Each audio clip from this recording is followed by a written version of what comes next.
Welcome to our deep dive into the Assyrian Empire. You wanted to know how they went from, this small city-state to basically conquering the ancient world. Right. And the sources you gave us are fascinating. I mean, we've got military records and political analysis, even some ancient propaganda. It's really a good mix. It is. It's going to be fun to unpack all of this. So what is the first thing that jumps out at you about the Assyrians? Hmm. What's fascinating is that even before their meteoric rise to power, Yeah. the Assyrians were already laying the groundwork for empire. We tend to think of them as these sudden conquerors, right? Just appearing out of nowhere. Exactly. But, if you look at their earlier period, that Middle Assyrian Empire, Right. it reveals a much more nuanced story. Oh, so they weren't just these overnight sensations then. There's a period of what? Testing the water? Yeah, exactly. So between the 14th and 10th centuries BCE, they were expanding out from their city of Ashur, Okay. taking control of nearby regions. Mm. But what's interesting is that they weren't just focused on military dominance. Rules like Adad-Nirari and Shalmaneser, they were also developing systems of governance. They were experimenting with how to control these new territories. Interesting. So it was happening at the same time? At the same time, It's almost counterintuitive. You don't often hear about a conquering army being so concerned with bureaucracy. right, it suggests a level of foresight, a recognition that holding on to an empire takes more than just brute force. Absolutely. And then bam, Yeah. around 911 BCE, the Neo-Assyrian Empire bursts onto the scene. Okay, so what changed? I mean, they were clearly doing something right in that middle period. But Right. what tipped the scales and allowed them to just conquer this vast area? I think it comes down to this. Their military innovations were truly groundbreaking. Okay. I mean, they were one of the first civilizations to maintain a standing professional army. Wow. Think about the impact of that. Being able to campaign year-round, Oh, wow. not relying on, seasonal levies like other powers. This wasn't just an army. It was a tool for constant expansion. It was a commitment etched into the very fabric of their society. Yeah, that changes everything, doesn't it? No downtime, no waiting for farmers to finish up their harvests, just constant pressure on their enemies. Yeah, But was it just about numbers? not at all. They also revolutionized siege warfare. Okay. So picture this. You're trying to conquer a well-defended city. Right. Now, the Assyrians, they didn't just bash their heads against the walls. Uh-huh. They used battering rams and siege towers, even tunneling. Wow. These techniques allowed them to overcome even the most fortified cities. I can only imagine what it must have been like to be on the receiving end of an Assyrian siege. Yeah. All this noise, these massive structures looming over your walls. It must have been terrifying. That's psychological warfare to a whole other level. You've hit on a crucial point. They were masters of psychological warfare. Wow. And it wasn't just about the spectacle of the siege. They deliberately spread tales of their brutality, sometimes even displaying the corpses of their enemies. Oh my gosh. Can you imagine the impact of that? No. It wasn't just about conquering land. It was about breaking the spirit of their opponents before the battle even began. Yeah, I can see how that would make conquest a whole lot easier. Demoralize your enemy, make them fear you. That's a tactic that goes beyond the battlefield, that influences entire populations. Precisely. And on top of all this, they developed advanced cavalry and chariot forces, Okay. giving them incredible mobility. Wow. Imagine the terror of facing this army, disciplined, technologically advanced, and ruthless. It's no wonder they were so successful. It really is incredible. Yeah. But their power wasn't just about brute force. Right. What's often overlooked is how the Assyrians used art and propaganda to solidify their rule. I mean, it wasn't enough to conquer. Yeah. They wanted to be seen as divinely ordained, chosen by the gods to rule. It's interesting how they wove that into their art.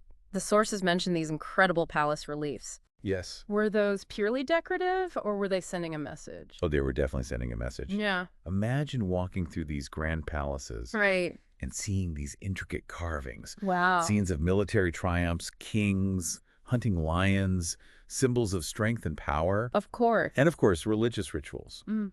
It's a carefully curated visual narrative Yeah.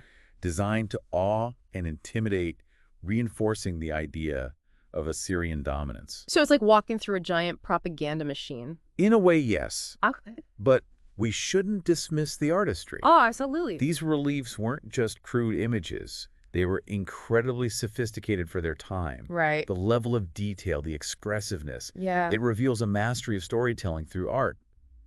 They were shaping public perception and legitimizing their rule, Yeah. but they were also creating works of genuine artistic merit. It's a good reminder that propaganda can be beautiful too, can't it? Definitely. It makes you think about how we're constantly bombarded with messages. Right. Even art can be a tool for control. But speaking of impressive structures, what about their architecture? Yeah. We've talked about Dur-Sharrukin, Right. but were there other cities that reflected their ambitions? Well, Dur-Sharrukin is fascinating because it was never finished. Oh, really? Yeah, Sargon II, the king who commissioned it, Uh-huh.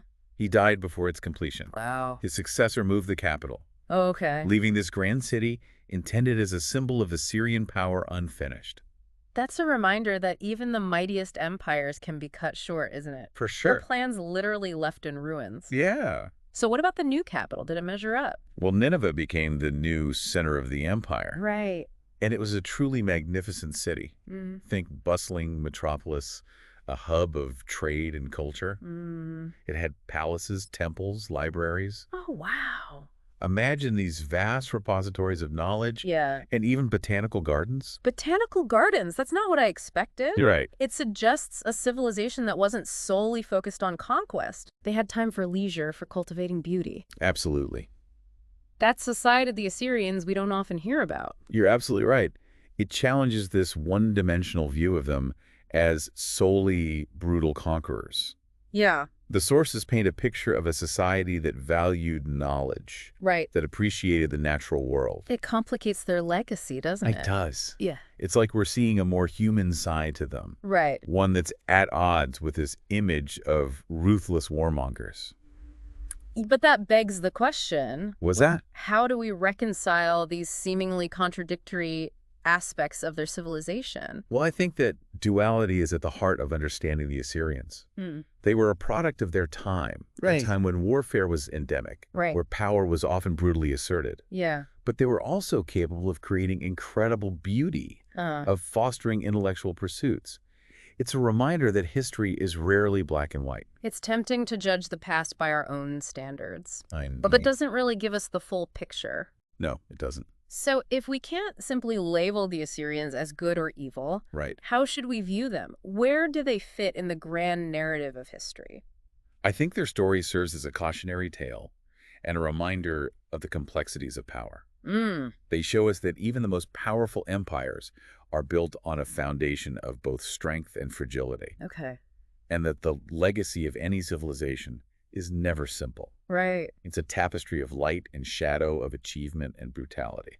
You know, it makes you wonder, knowing how powerful they were, how did their empire eventually fall? Yeah. You'd think a civilization that had figured out so much, military strategy, administration, propaganda, would have been able to hold onto power longer. Well, like all empires, the Assyrians faced, internal and external pressures that ultimately proved too much to handle. Okay. Overexpansion played a major role. Yeah. I mean, just imagine the resources needed to control such a vast and diverse territory. Yeah, that's a lot. Constantly dealing with rebellions, managing logistics, keeping those supply lines functioning. It was a logistical nightmare. So it was almost like their own success became a burden. Yeah. They conquered so much that it became impossible to manage effectively. Exactly. It stretched them too thin, leaving them vulnerable. Wow.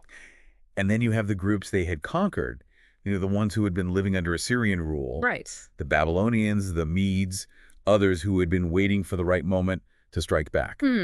So they hadn't forgotten. Oh, no. They were just waiting for the right opportunity. Yeah. And as Assyrian power began to waver, Yeah. these groups saw their opportunity. So a combination of internal weakness and external pressure brought them down. Pretty much, yeah. It's a classic recipe for the collapse of empires, isn't it? It is. A bit of hubris, a few too many enemies. Yep. Suddenly the mighty fall. It happens time and time again. Yeah. And, around 612 BCE, a coalition of these forces led by the Babylonians and Medes attacked and sacked Nineveh. Oh, wow. Can you imagine the shock? Yeah. This seemingly invincible empire brought down by the very people they had once subjugated. It's a reminder that power is always fleeting, isn't it? It is. The wheel of fortune can turn in an instant. Yeah, for sure. It's a powerful lesson, especially for those who believe themselves to be invincible. Absolutely. But even though their empire crumbled, The Assyrians did leave a lasting impact on the ancient world, didn't they? Oh, definitely. I mean, their innovations, their ideas, Ah. they must have had some influence on later civilizations. Absolutely. Even in defeat, the Assyrians left an indelible mark on the region. Mm. When you think about their military innovations, the professional army, the advanced siege techniques, Right. even the use of terror as a weapon, Yeah, these ideas influenced warfare for centuries to come. that's incredible. And don't forget their administrative skills, their road networks, their systems of governance. Hmm. These ideas were adopted and adapted by subsequent empires. So in a way, they created the blueprint for large-scale empires in the ancient world. Yeah, I'd say so. Their methods, even their mistakes, provided a model for those who came after. Exactly. Yeah. It's fascinating to think of it that way, you know? Yeah, Their legacy lived on even as their empire faded into history. it really is. So as we wrap up this deep dive into the Assyrian Empire, what's the one key takeaway you hope our listeners will remember? You know, I think it's crucial to remember that the Assyrians were far more than just brutal conquerors. Okay. They were a multifaceted society with a rich culture, a thirst for knowledge, Yeah. and an undeniable impact on the ancient world. Their story is a reminder that history is never simple, Right. that it's full of nuance and contradiction, Mm-hmm. and that even those we might consider villains Mm-hmm. can leave behind a legacy that shapes the course of human civilization. That's a powerful message, and one that's relevant not just for understanding the ancient world, but for how we view history and the world around us today. Absolutely. It's easy to simplify to categorize, It is. but the Assyrians remind us to look deeper, to embrace complexity, and to recognize the shades of gray that exist in every story. I couldn't have said it better myself. Well, on that note, I think we've reached the end of our Assyrian adventure. It's been a journey. It really has.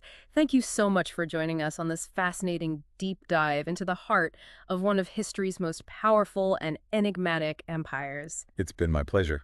And for you, our listener, we hope this deep dive has provided some valuable insights into the rise and fall of the Assyrian Empire. If you're interested in learning more, be sure to check out the sources we used for this episode. You'll find links in the show notes. Until next time, keep exploring.